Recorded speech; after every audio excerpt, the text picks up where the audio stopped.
C'était à l'âge de 8 ans que j'avais eu ma première conscience. Je me voyais à côté de ma maman avec un bol en main. Ma petite sœur de l'autre côté sans essence. C'était là à Champ-de-Mars. Par devant le palais national, on préparait le demain. Mais quel demain? Un demain sans demain, un demain de douleur. À quoi sert ce demain-là? Et maman, pour nous trouver des choses à manger, leva le bol en l'air en disant: Monsieur, madame, élève, professeur, pasteur, 2 ou 3 gouttes feront l'affaire. Malgré les larmes qui coulaient sur son âme endolorie, personne ne la regarda. On l'avait tellement fixé triste, on pourrait croire que son commencement était dans sa fin, mais c'est vrai. Sa vraie vie, sa vraie nourriture était dans sa faim.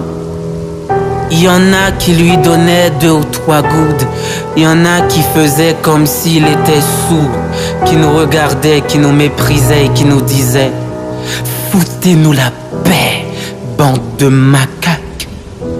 De là, la rivière recommença à couler sur les 2 joues de maman. De jour en jour, c'était la littérature de notre vie, c'était la saveur de notre fille. Quand la journée se termine à 0, c'est dans la poubelle qu'on finit par être le héros. Quand maman trouva un morceau de pain, elle le cassa en 2. Un morceau pour Mika, un morceau pour moi. Do, do, ti, ti, do, do, ti, ti, do, do.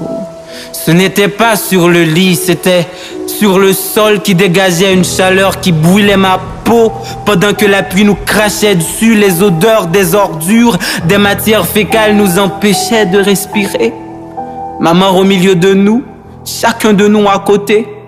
Maman chantait un seul refrain: mon Dieu, pourquoi c'est nous? Qu'est-ce que la vie? Quel est l'avenir de mes enfants? Et franchement, nous n'avions pas des histoires de Peter Pan, de Tom Jerry pour pouvoir dormir. À la place de tout ça, nous avions les larmes de maman. Si dormir pour nous est un péché, se réveiller est encore un crime. Alors nous sommes pécheurs, nous sommes criminels. Les dieux sont contre nous, l'État, le monstre, le Léviathan est contre nous. Nous sommes seuls au monde. Malheureusement, le lendemain arriva. Et je voyais des grosses voitures qui entraient dans le palais. J'ai demandé à maman: qu'est-ce qu'on fait là? Elle m'avait dit: rien du tout, mon enfant. Je voyais des belles jeunes filles qui allaient à l'école. J'ai regardé ma petite sœur, mais elle aussi, elle est belle. Pourquoi sommes-nous différents?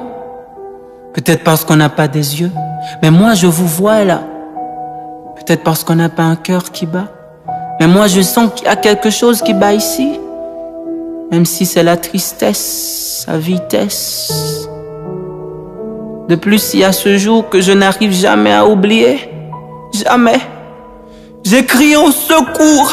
Au secours, tout le monde me regardait, mais tout le monde ne me regardait pas. Tout le monde m'écoutait, mais tout le monde ne m'écoutait pas.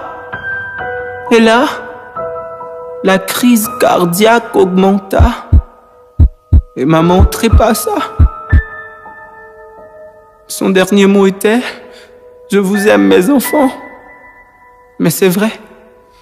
C'est elle tout simplement qui nous a aimés.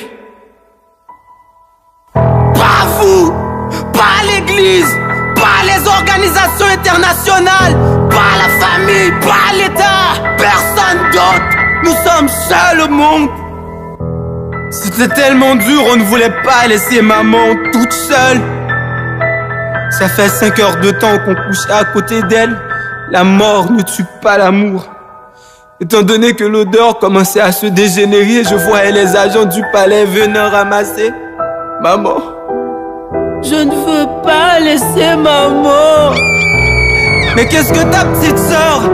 Laisse-la partir pour qu'elle puisse aller voir s'il n'y a pas plus de vie dans la mort que de vie dans la vie. Laisse-la partir, petite sœur. Aujourd'hui, me voici en face de vous, la société. Appelez-moi bandit, voleur, délinquant, mais sachez que je n'ai pas été à l'école comme vous. J'ai été oublié. Je suis un danger social. Je suis fils du système.